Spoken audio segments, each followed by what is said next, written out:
मेरी बारात तो गिरधर लेकर आएंगे। वो जब कहेंगे मैं उठकर चल दूंगी, किंतु बाहर कहीं नहीं जाने वाले जब तक उसके गिरधर नहीं आ जाते। वो यही अपने गिरधर का नाम जपती रहेगी।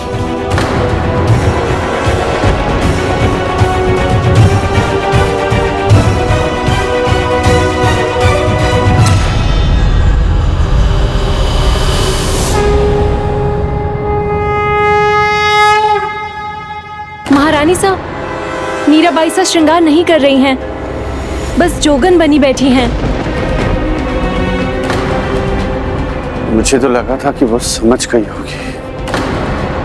विवाह की सारी तैयारियां उसके सामने हुई, उसने कोई शिकायत नहीं की, हमें रोका भी नहीं। शिकायत तो नहीं की, पर अब जो वो कर रही है उससे वो परिवार का नाम मिट्टी में मिटा देगी।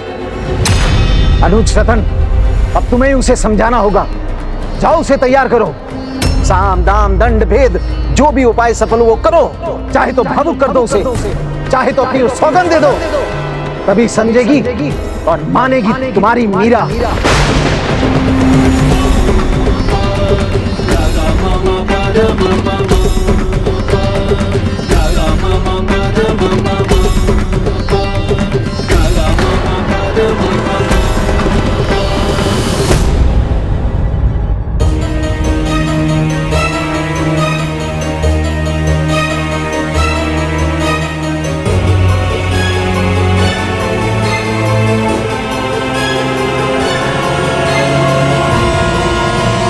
क्या बात है मीरा, तुम अभी तक तैयार नहीं हुई? मीरा तो तभी तैयार होगी जब उसे लेने उसके गिरधर गोपाल आए। ज्ञान ध्यान की गठरी बांधकर सदा प्रेम रस चाखूंगी। आखिर तुम चाहती क्या हो मीरा? मीरा तो केवल अपने गिरधर गोपाल को चाहती है। तो क्या जिंदगी भर अपने गिरधर गोपाल की आस में इसी तरह जोगन बनी रहोगी?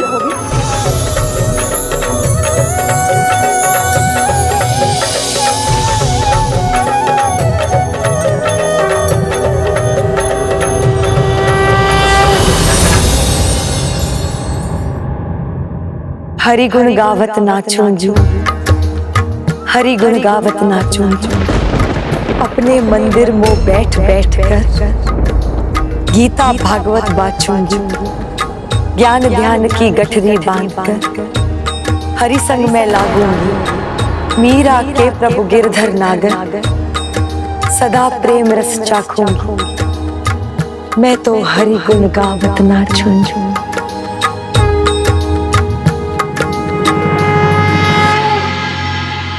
तुम्हारी बारात किसी भी समय द्वार पर पहुंच जाएगी मीरा, और तुम होगी दुल्हन के स्थान पर अभी भी जोगन ही बनी बैठी हो।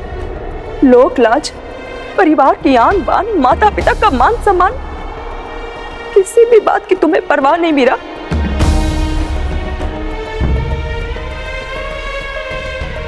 अपनी नहीं तो हमारी ही लाज का ध्यान करो मीरा। ये पिता तुम्हारे सामने हाथ जोड़कर ये विनती करता है कि तुम विवाह के लिए तैयार हो जाओ बिटिया।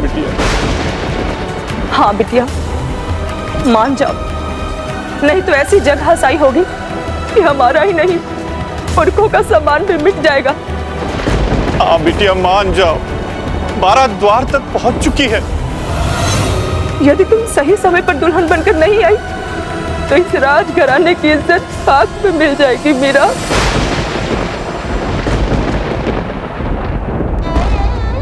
नहीं पिताजी साहब, आप मेरे सामने इस प्रकार हाथ जोड़कर खड़े हैं, ये मैं नहीं देख सकती। किंतु समझे पिताजी साहब, आपकी पुत्री एक ब्याहता है, गिरधर गोपाल की पत्नी है। अब आप ही बताइए ना, मैं एक ब्याहता होकर किसी दूसरे से विवाह कर अपने पति दायित्व से मुख कैसे मोड़ सकती हूँ? और एक पुत्री का दायित्व वो नहीं निभाओगी तुम? मायके की मान मर्यादा और लाज का ख्याल रखना एक पुत्री का धर्म भी है और उसका दायित्व भी। तुम अपने धर्म से, दायित्व से कैसे मुख मोड़ सकती हो मीरा? गिरधर के दिए दायित्व से मुख मोड़ना उनसे मुख मोड़ने के समान है पुत्री। गिरधर ने तुम्हें भक्ति दी है और उन्होंने ही तुम्हें ये परिवार भी दिया है। तुम्हारे जीवन में जो कुछ भी हो रहा है वो सब उन्हीं का दिया है, और उनका दिया हुआ एक दायित्व निभाकर तुम दूसरे दायित्व को कैसे भूल सकती हो? ये जीवन ईश्वर की देन है पुत्री, तो कर्तव्य भी तो उन्हीं की देन है ना। ये कैसी दुविधा में डाल दिया है आपने प्रभु। आप क्या चाहते हैं, मैं क्या करूं?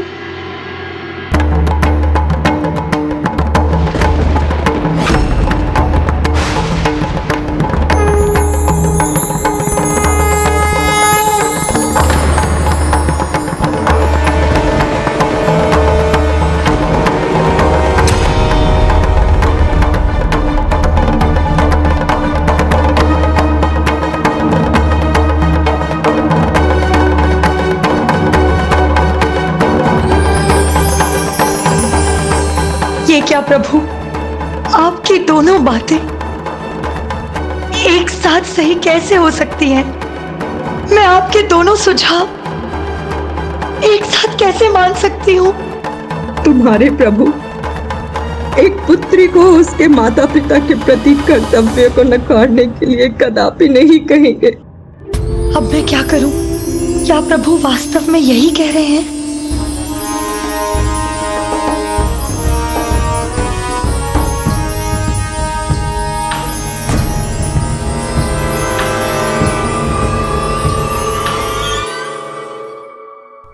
तुम्हारे प्रभु, तुम्हारे गिरधर से तुम्हारा नाता अलौकिक है, किंतु ये शरीर उन्होंने दिया है, इस संसार में उन्होंने ही भेजा है। सांसारिक बंधनों में बांधने वाले वो स्वयं है। ये विवाह संबंध बंधन तो है, किंतु तुम उनकी भक्ति करने के लिए मुक्त रहोगी। उनकी सेवा और भक्ति करने से तुम्हें कोई नहीं रोकेगा मीरा, कोई नहीं रोकेगा। किंतु मैं अपने प्रभु से ही प्रेम करती हूँ। वो तो सर्वशक्तिशाली है, सर्वोच्च है, उनसे बढ़कर कोई नहीं। जो होता है उन्हीं की इच्छा से होता है, और फिर ये जो हो रहा है उनकी इच्छा के विपरीत नहीं, बल्कि उनकी इच्छा के अनुसार ही हो रहा है बिटिया।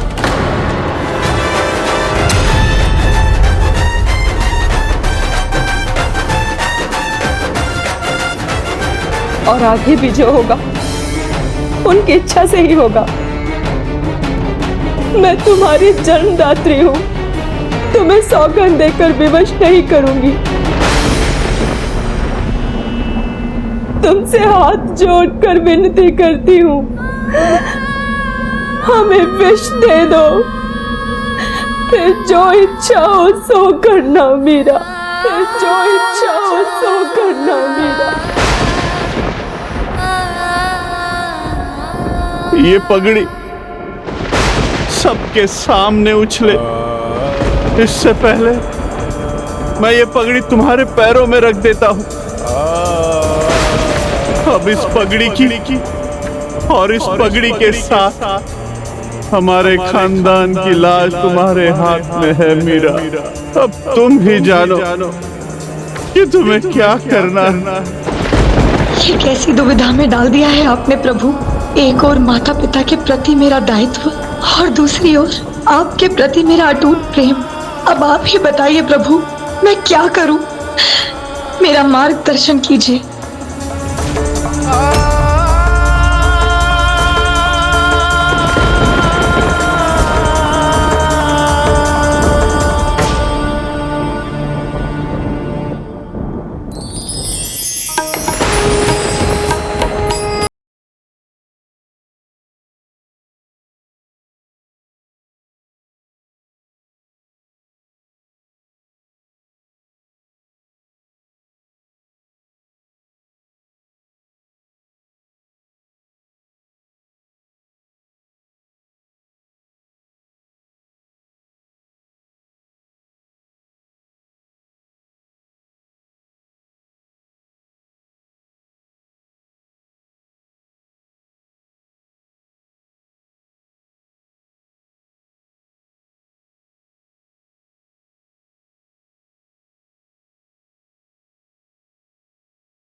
मैं शादी का जोड़ा अवश्य पहनूंगी,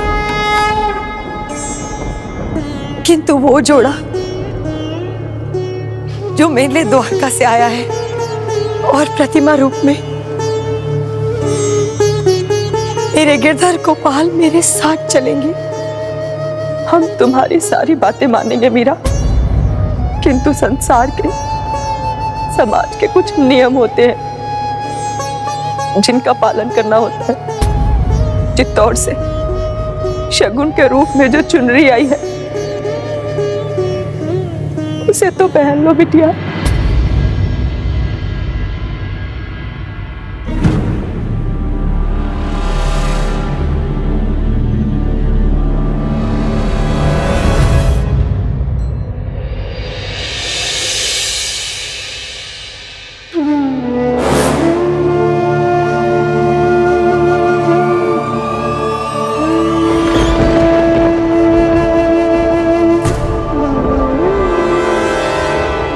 महाराज साहब, चिंता त्याग दीजिए, मीरा मान गई।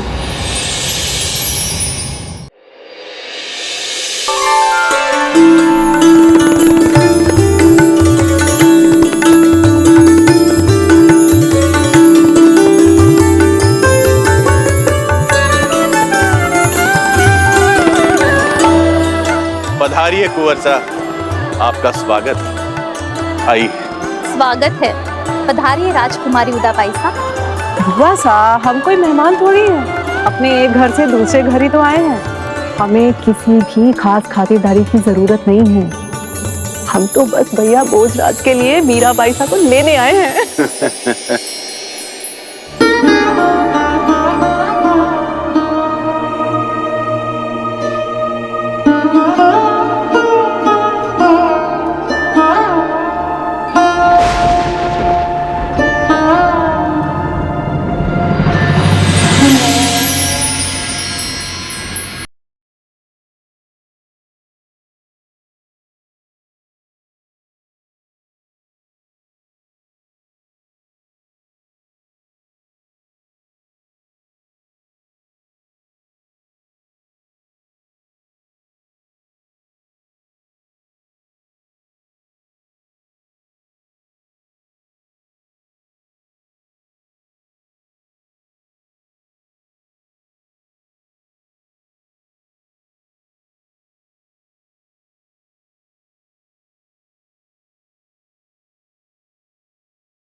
मीरा, चलो हमारे साथ।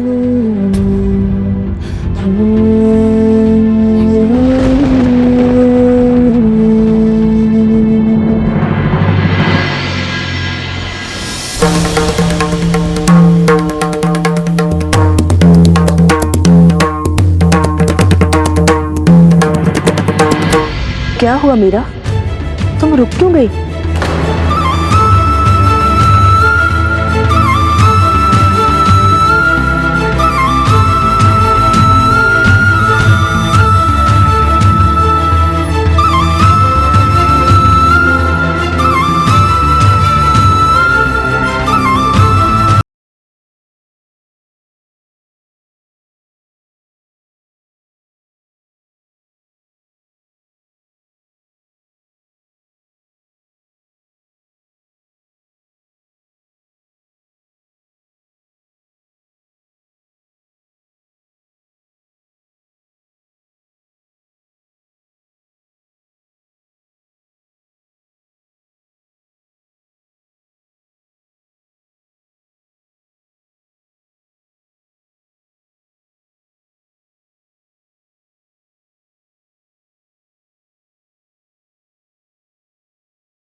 मीरा, आज तुमसे माँ एक वचन चाहती है।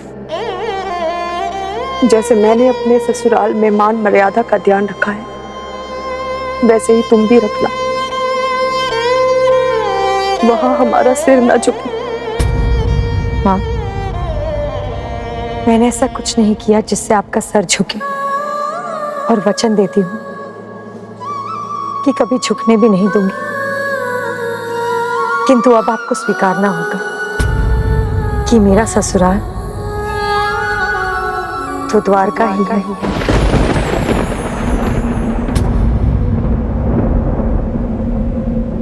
संसार भले ही कुछ भी समझे, मैंने तो इतना ही समझा है और इतना ही जाना है कि मेरा ब्याह मेरे गिरधर गोपाल से हुआ है। सारा संसार इन्हीं का है, ये हर जगह उपस्थित है। तो अब मैं इनके एक घर से निकलकर इनके दूसरे घर जाने वाली हूँ। माँ, आपकी पुत्री होने का धर्म निभा दिया है मैंने, किंतु अब मीरा अपने गिरधर की पत्नी होने का धर्म निभाएगी। वो इन्हीं की थी और सदा इन्हीं की रहेगी।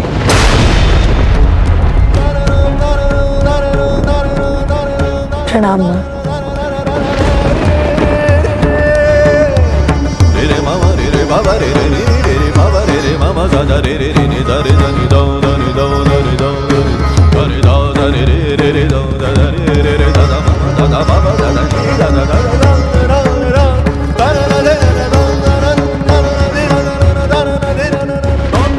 अब मीरा अपने गिरधर की पत्नी होने का धर्म निभाएगी। वो इन्हीं की थी और सदा इन्हीं की रहेगी। मीराबाई ने अपनी माता को वचन दिया था कि वो ससुराल में ऐसा कुछ भी नहीं करेंगी जिससे उनकी माता का सिर झुके। भोजराज के साथ मीरा का संबंध तो बस एक लौकिक संबंध था, परंतु प्रभु के साथ अलौकिक नाता तो इन सभी बंधनों से परे होता है। जैसे आत्मा का संबंध परमात्मा के साथ होता है, और इस अलौकिक बंधन को मीराबाई ने चित्तौड़ पहुंचकर भी बनाए रखा।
लाइए, मुझे दे दीजिए दुल्हन सा।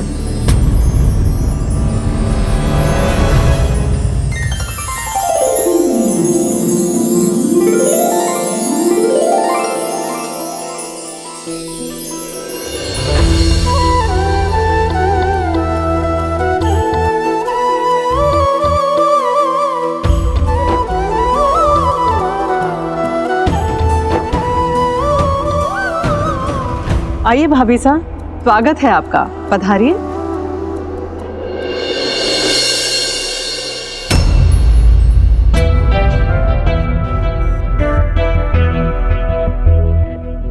ये आपकी चौखट होती गिरधारी तो मीरा इसे पल भर में लांघ जाती।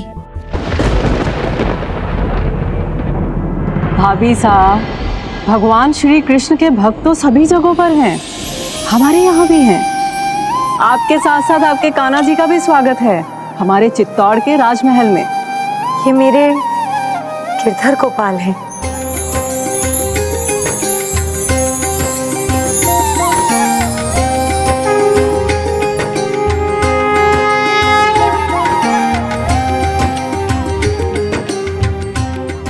पधारिए।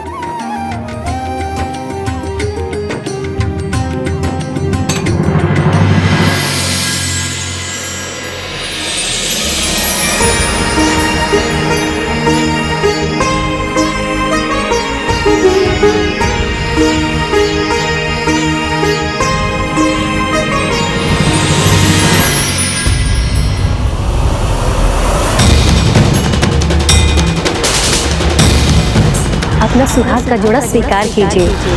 ये तो वही है जो मेरे लिए द्वारका से विवाह का जोड़ा लाई थी।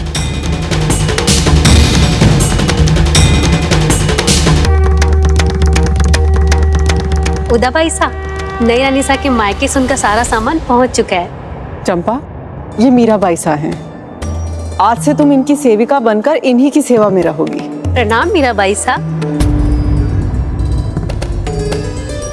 भाभी साहब, ये बिंदिया है, यहाँ की मुख्य सेविका। आपको यहाँ किसी प्रकार की कोई कमी नहीं होने देगी। चलिए भाभी साहब, आपको महल दिखाती हूँ। भाई साहब, आपके अतिथि और मित्रगण आपकी प्रतीक्षा कर रहे हैं, आप जरा उनसे मिल लीजिए। चलिए भाभी साहब, महल दिखाती हूँ, आइए।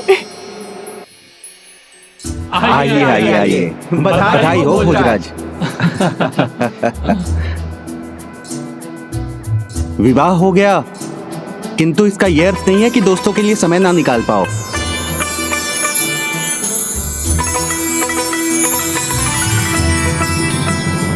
भाभी सा का अपने गोपाल के प्रति लगाव अद्भुत है।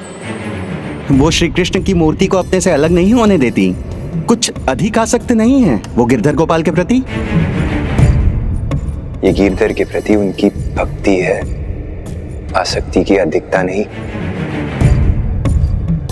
मित्र, सावधान रहना, कहीं उनका ये प्रभु प्रेम आपके संबंध में बाधा ना डाल दे। महल तो आपने पूरा देख लिया भाभी साहब, अब ये रहा आपका कक्ष।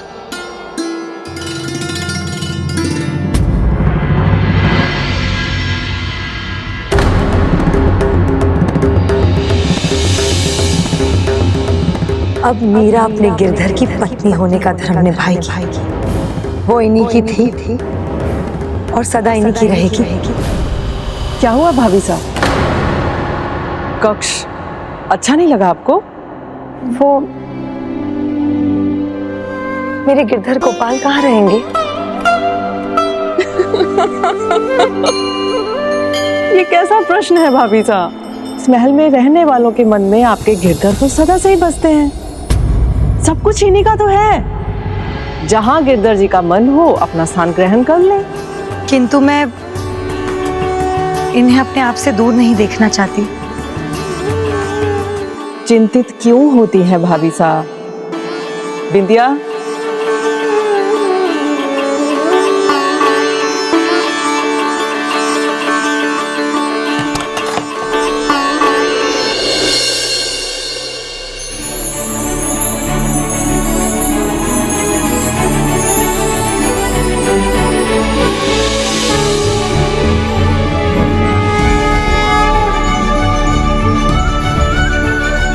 भाभी साहब, आपके गिरधर गोपाल तो यहाँ स्थापित हो गए, अब आप भी हमारे परिवार में अपनी जगह बना लीजिए।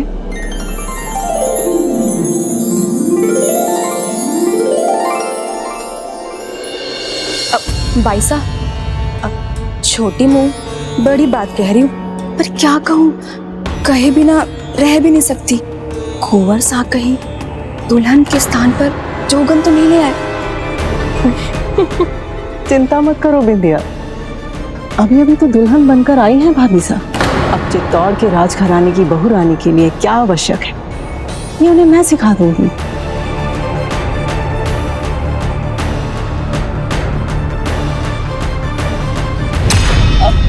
मैं नई बहू रानी सा का सामान ले आती हूँ। भाई साहब, बस यही देखने आया था कि मीराबाई को कोई कमी तो नहीं। उन्हें जो चाहिए वो सब है उनके पास, बस एक ही बात की चिंता है भाई साहब, पूजा पाठ में भाभी साहब की रुचि कुछ अधिक ही नहीं है। आपको समय तो दे सकेंगी ना?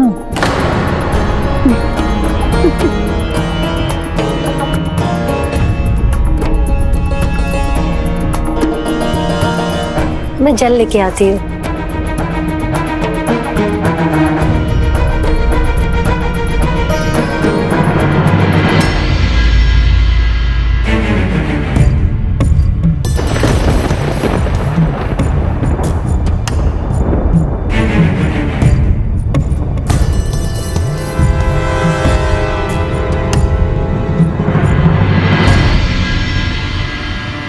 कुंवर सा, आपके मित्र आपको ढूंढ रहे हैं।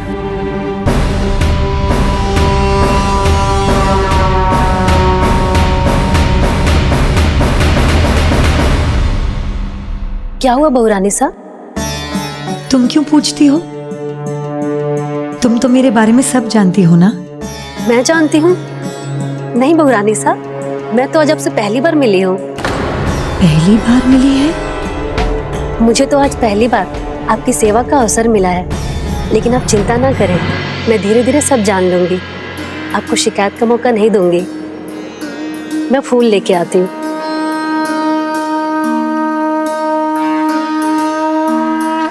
आपकी न्यारी लीला है गिरधर गोपाल। मुझे यहाँ भेजा, किंतु साथ ही साथ अपनी सेविकाओं को यहाँ भेजकर मेरे मन को शांत कर दिया आपने, मेरी मदद की आपने।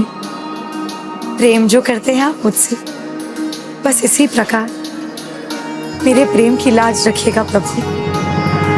मीरा का तो पूरा जीवन संघर्षों से भरा था, पर संघर्षों की इन लहरों को विश्वास रूपी नैया के सहारे पार करने के लिए तत्पर थी मीरा।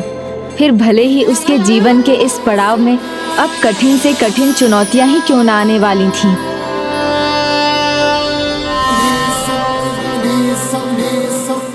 हाँ हाँ, मुझे पता है आपके भोग का समय हो गया है। मैं अभी आपके लिए कुछ लेकर आती हूँ।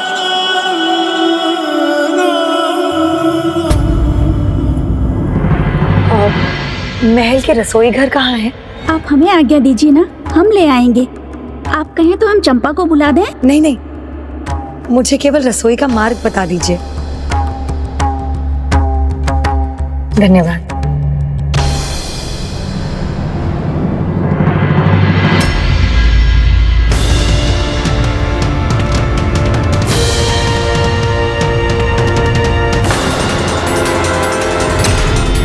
अरे अरे भाभी साहब, कहाँ जा रही हैं आप?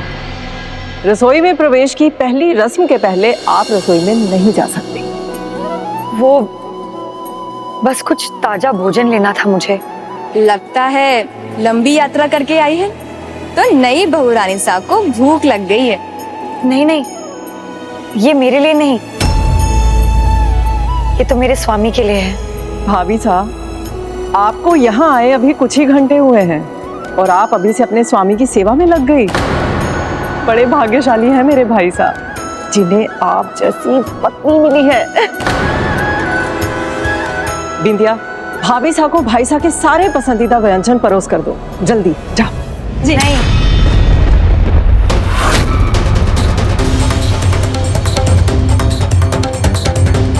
ये राणा जीसा के लिए नहीं, ये तो मेरे स्वामी मेरे गिरधर गोपाल के लिए है। बहू रानी सा, ये लीजिए लड्डू, अभी तैयार हुए हैं।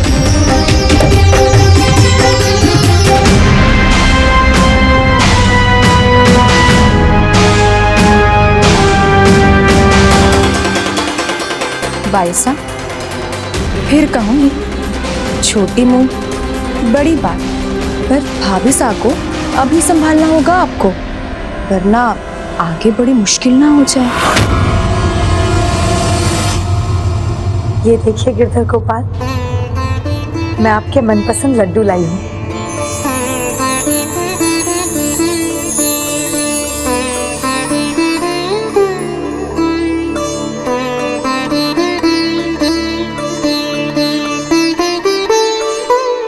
खम्मा घड़ी रानी सा, आपका कक्ष तैयार है, वहीं चलकर विश्राम कीजिए।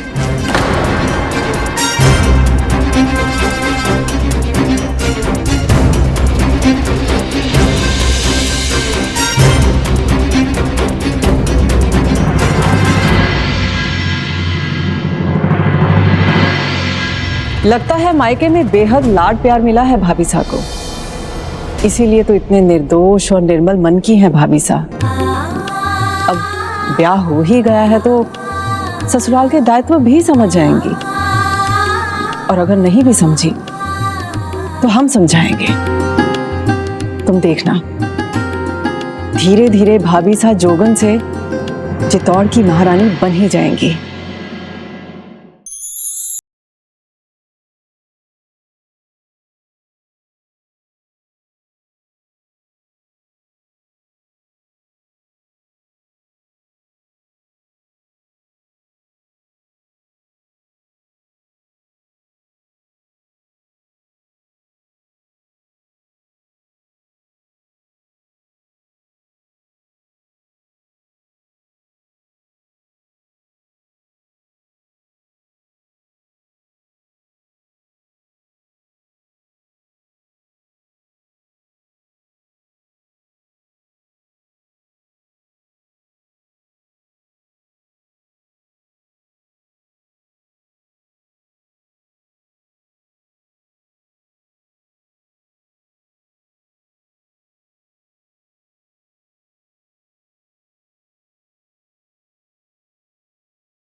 ये राजमहल है, कोई भजन घर नहीं। यहाँ के कुंवर साहब का ब्याह हुआ है अभी, किसी भजन सभा का आयोजन नहीं। चलो सभी अपने अपने काम में लग जाओ।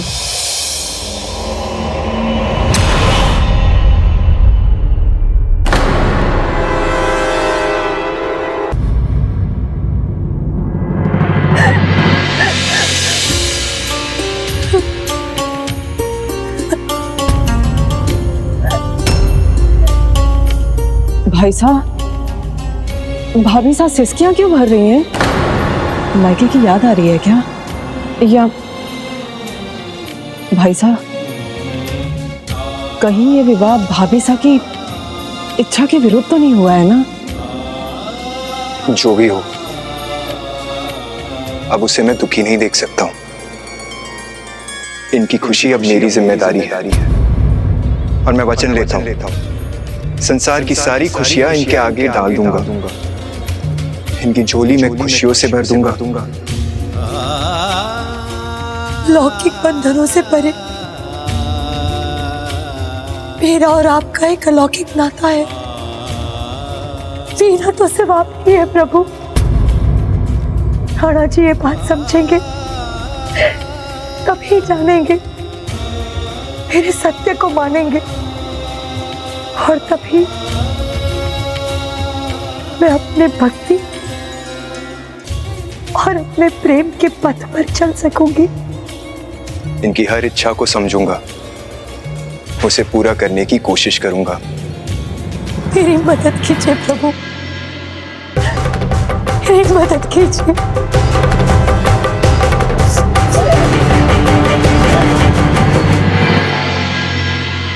गजानन, भोजराज ने जो प्रतिज्ञा ली, क्या उसे वो निभा सके? और बिंदिया, जो सूचना उसके पास थी, जो सुना था उसने, उसे कहां पहुंचाया उसने? जो हुआ वो प्रभु की ही लीला थी, और जो होने वाला था वो भी प्रभु की इच्छा के अनुसार ही होने वाला था। खम्बा घड़ी बहू रानी साहब, अब कब तक यहाँ बैठी रहेंगी? जाकर अपने कक्ष में आराम कीजिए, जल्दी ही राणा जी भी वहाँ पहुँचते होंगे। ब्याह की पहली रात और आप अपने कक्ष से बाहर रहेंगे तो लोगों की जीभ मचलने लगेगी, लोग तरह तरह की बातें बनाएंगे, आपके मायके की बहुत बदनामी होगी। आज तुमसे माँ एक वचन चाहती है। जैसे मैंने अपने ससुराल में मान मर्यादा का ध्यान रखा है, वैसे ही तुम भी रखना, वहां हमारा सिर न झुके। प्रणाम प्रभु, मेरा ध्यान रखना।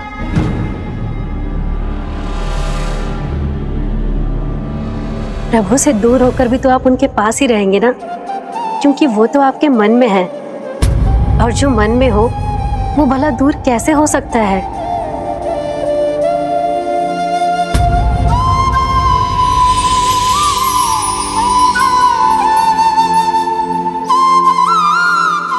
सही कहा तुमने।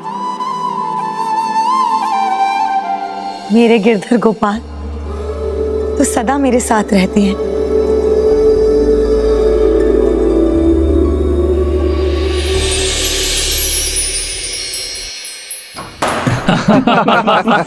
अरे सुनो सुनो सुनो, कुंवर भोजराज ने हमें इतना समय दिया है, अब हमें भी तो कुछ समझना चाहिए। अब भाभी सा के साथ समय बिताने के लिए उतावले हो रहे होंगे, और आप सबने उन्हें यहाँ रोक रखा है। अब तो जाने दीजिए उन्हें। किंतु देवमल। कुंवर साहब, आप चिंता ना करें, मैं हूं ना, मैं इन्हें संभाल लूंगा।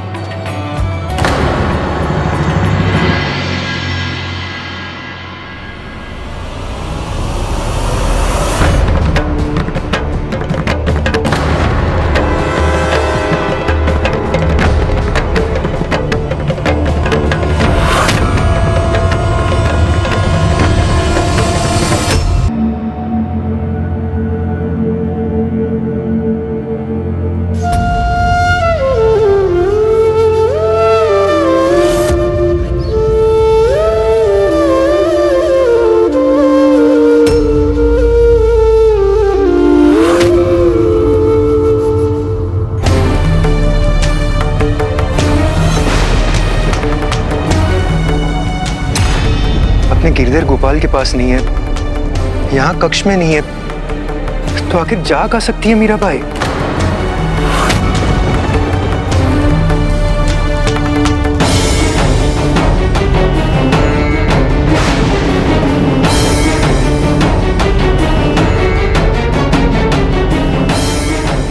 भाई साहब, कहीं ये विवाह भाभी साहब की इच्छा के विरुद्ध तो नहीं हुआ है ना?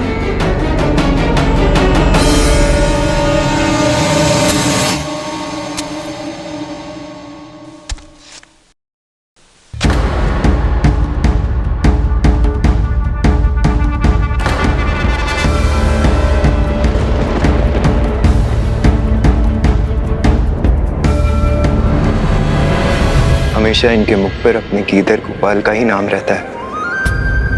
अपनी भक्ति में इतनी लीन है कि नींद में भी अपना मुख अपने गिरधर गोपाल की तरफ किया हुआ है।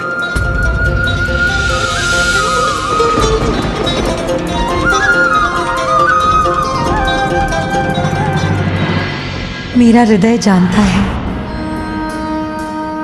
कि मेरे गिरधर गोपाल सदा मेरे साथ रहते हैं।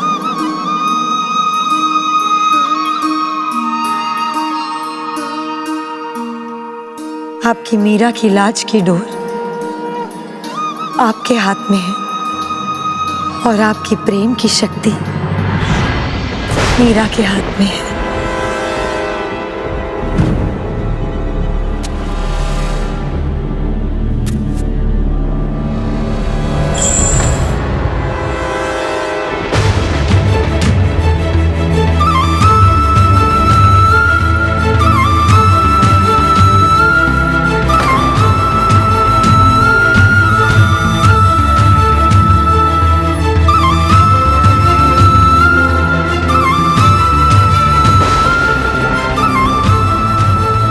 हे गिरधर नागर, राणा जी सा को मेरे साथ अपना संबंध समझने की शक्ति दीजिए। उन्हें आपके प्रति मेरे प्रेम और भक्ति का आभास होने दीजिए। उन्हें भी आपको उस रूप में देखने दीजिए जैसे मैं आपको देखती हूँ।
गोपाल, आपने मेरी विनती मान ली, मुझे धन्य कर दिया प्रभु।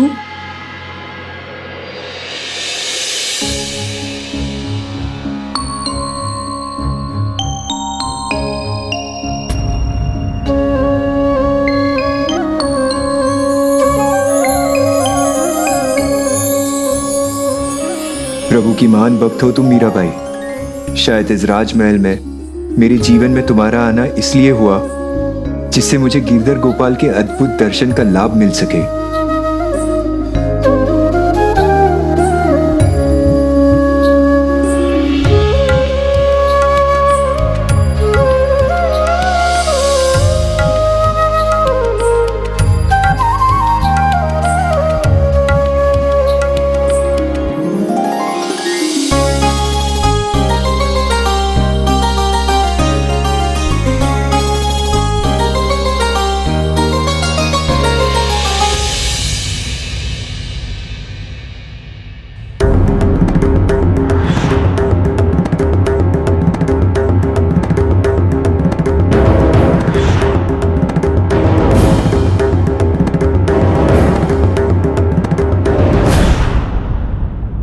मीरा के है गिरधर गोपाल और गिरधर गोपाल की हो सकती है मीरा।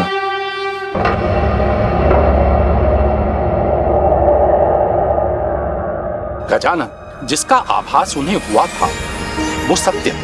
भोजराज जब जान गए कि मीरा गिरधर गोपाल की है और गिरधर गोपाल मीरा के, तब वो क्या करने वाले थे? किसी भी बात को जानना और उसे मानना दोनों में बहुत अंतर होता है पुष्पदंत जी। जब तक हम जानकर उसे मान ना लें तब तक उसका कोई महत्व नहीं होता। चित्तौड़ में मीरा के वैवाहिक जीवन की प्रथम रात थी। उसकी भक्ति और उसके गिरधर के प्रेम को समझना अभी तो सभी के लिए शेष था।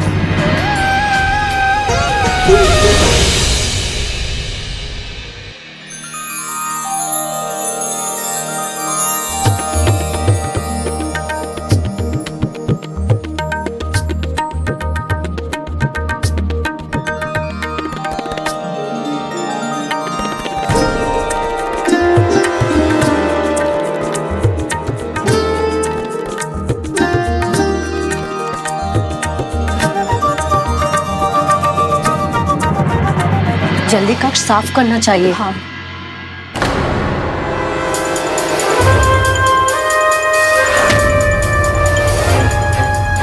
सिर्फ कक्ष ही नहीं, एक बार बात भी साफ हो जाए।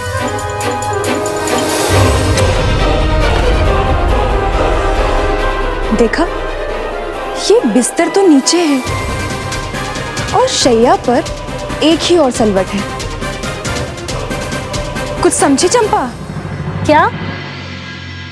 सुहाग की ऐसी रात कभी सुनी है तुमने? बिस्तर के संकेत भी साफ है। हम दासियों को संकेत देखने की नहीं बल्कि अपना कार्य करने में रुचि होनी चाहिए, और राज परिवार की किसी भी बात में हमारा दखल ठीक नहीं। राणा जी ये बात समझेंगे तभी जानेंगे, मेरे सत्य को मानेंगे। जीना तो सिर्फ आपकी है प्रभु।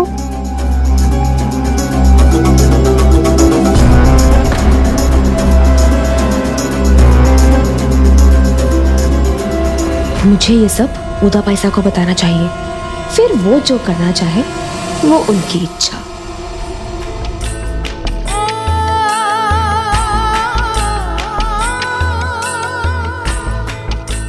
सभी बर्तन तैयार है ना? जी भाई साहब। और सब्जियां सबकी सब रख दी हैं? तैयार है। मसाले ये रही भाई साहब। आज हमारी भाभी सा और आप सब की नई रानी सा का रसोई में पहला दिन है। उन्हें किसी प्रकार की कोई कमी नहीं होनी चाहिए। भाभी सा ने जो पकाना है वो कहाँ है? जी उदा भाई साहब, ताजा मांस भी आ गया। ठीक है, वहां रख दो।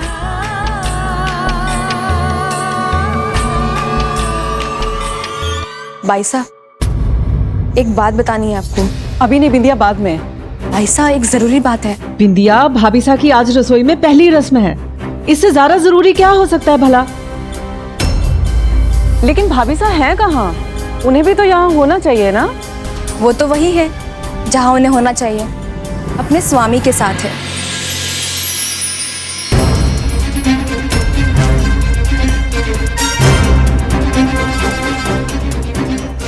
मेरा मतलब राणा जी सा नहीं, नई रानी सा तो अपने गिरधर गोपाल के साथ है।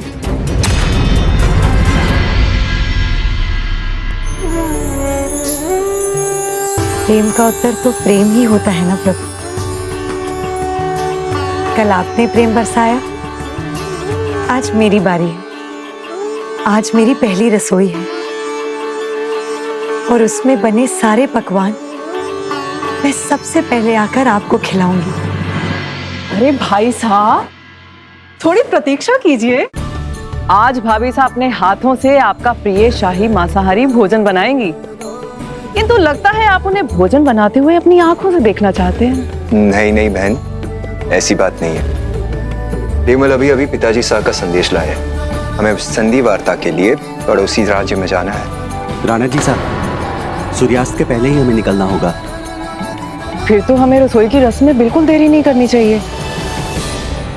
प्रणाम रानी साहब। पधारिए भाभी साहब, स्वागत है आपका। आपको किसी प्रकार की कोई परेशानी ना हो इसलिए मैंने सब पहले से तैयार कर दिया है। ये देखिए सब्जियां, पूरे मसाले, और भाभी साहब और ताजा मांस भी मंगवा दिया है।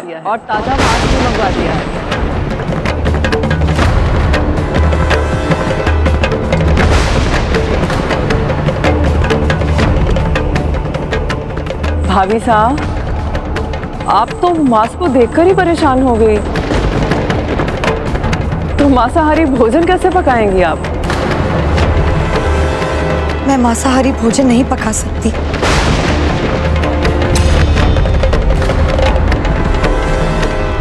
क्या कह रही हैं भाभी साहब? आपने कभी पकाया नहीं है पहले? मैंने तो सदा सात्विक शाकाहारी भोजन ही पकाया है। मेरे स्वामी गिरधर गोपाल को तो यही अच्छा लगता है। किंतु आपके पति, इन्हें तो मांसाहारी भोजन सबसे अधिक पसंद है भाभी साहब। और यहाँ पर सभी मांसाहारी भोजन ही खाते हैं। आप रुचि भोजन पर रुचि श्रृंगार। भोजन वही खाना चाहिए जो पसंद हो। इसीलिए मेरे अनुष्ठान में मांसाहारी भोजन का कोई स्थान नहीं। इस रसोई में मांस आ गया है तो मैं अपने गिरधर गोपाल के लिए यहाँ तो कुछ भी नहीं पका सकती।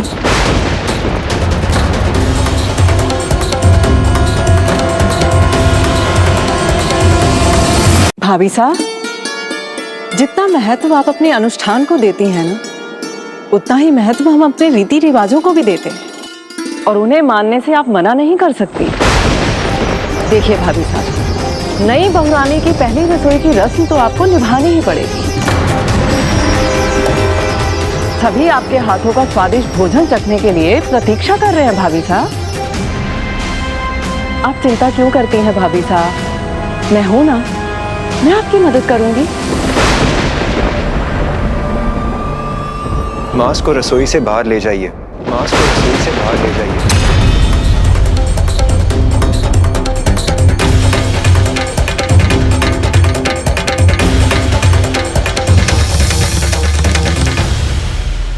भाई साहब, भाभी साहब की परेशानी को मैं भी समझती हूँ, किंतु कभी ना कभी तो इनको हमारे घर के तौर तरीके अपनाने ही पड़ेंगे ना।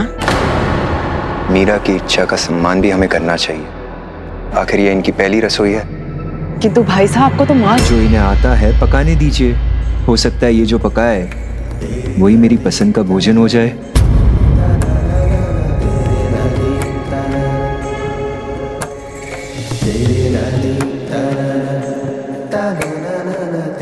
बड़े ही अच्छे पति मिले हैं आपको भाभी साहब, सौभाग्य है आपका।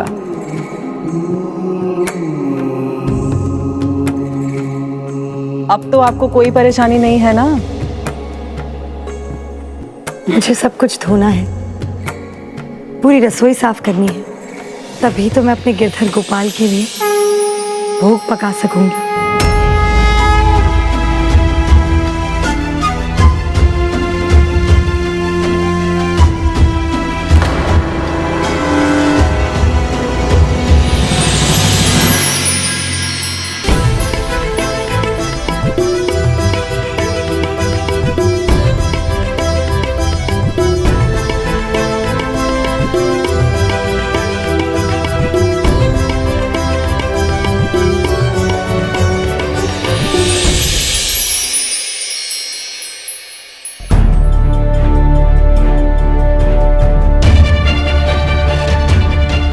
उदा भाई साहब, ये बस सब्जियां हैं।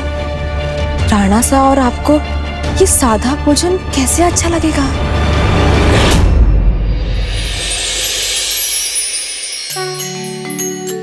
हे पार्वती नंदन, हे गणेश जी, आप प्रथम पूज्य हैं, तो आज मैं अपनी पहली रसोई से पहले आपकी प्रार्थना करना चाहती हूँ। आपकी कृपा होगी तो मेरी ये रसोई सफल होगी। मैं अपने गिरधर गोपाल और यहाँ के सभी लोगों के लिए स्वादिष्ट भोजन बना सकूंगी। वक्रतुंड महाकाय सूर्यकोटि समप्रभ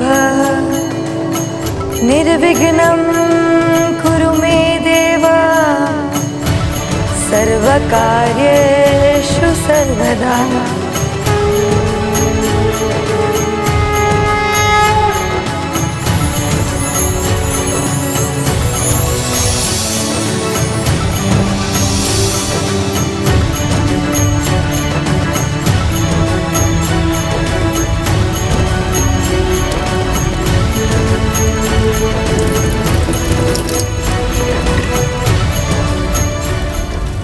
अब मौका है, अब सब कुछ बता देती हूँ उदा भाई साहब को। भाई साहब, मुझे कुछ बताना है आपको। नहीं बिंदिया, अभी हमें कोई बात नहीं सुननी। नई रानी सा के आते ही रीति रिवाज जो बदल गए, ये आपको अच्छा नहीं लगा ना?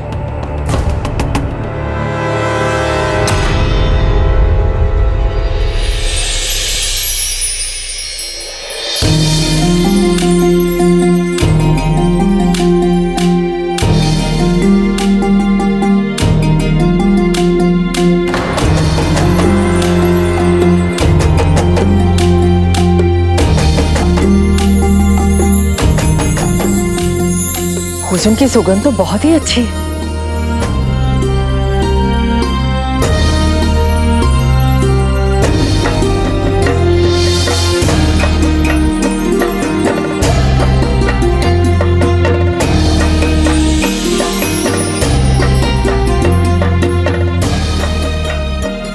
आप तो अद्भुत हैं भाभी साहब। एक मांसाहारी पकवान की जगह इतने सारे व्यंजन पका देंगी, हमें तो पता ही नहीं था।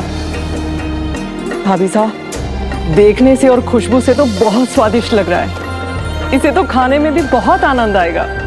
धन्यवाद ननंद रानी जी साहब। धन्यवाद नहीं भाभी साहब, हमें भोजन चाहिए, हमें सब चखना है।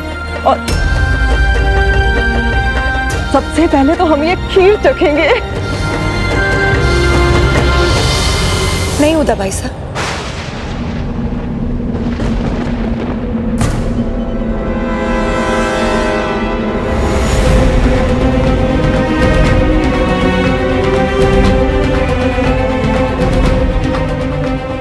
नहीं उदा भाई साहब, आपकी खीर नहीं खा सकती।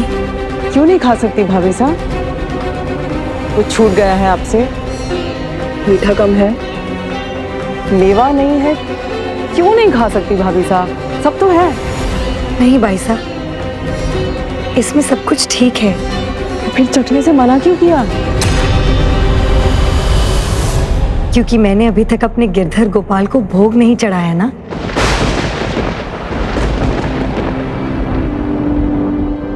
ये थाल मैंने उनके लिए सजाई है।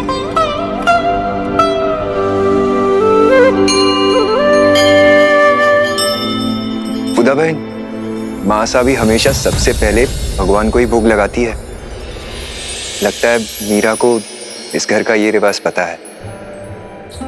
वाह भाई साहब, भाभी साहब आ गई तो बहन को भूल गए। अब तो इन्हीं का पक्ष लेंगे आप।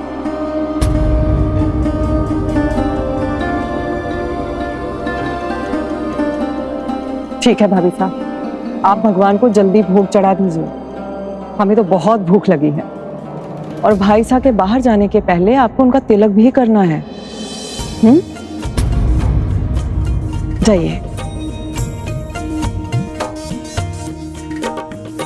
भाई साहब चलिए, भोजन कक्ष में चलकर इंतजार करते हैं। जी, मैं देवमल सलाहकारों और मंत्रियों को भी भोजन के लिए बुला के आता हूँ। जी भाई साहब।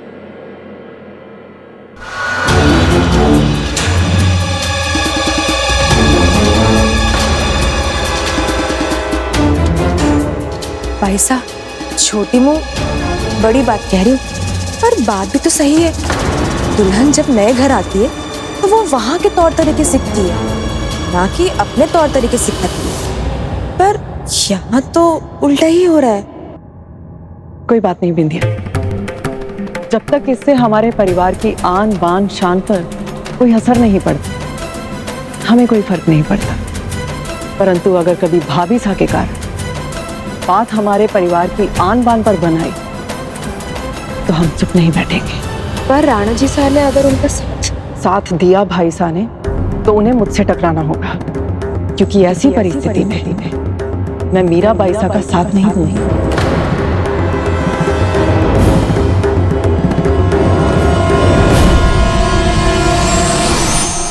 प्रभु का रास्ता दुनिया के नियम से चलो तो उलझा लगता है, भक्ति से ढूंढो तो वही सीधा सरल हो जाता है।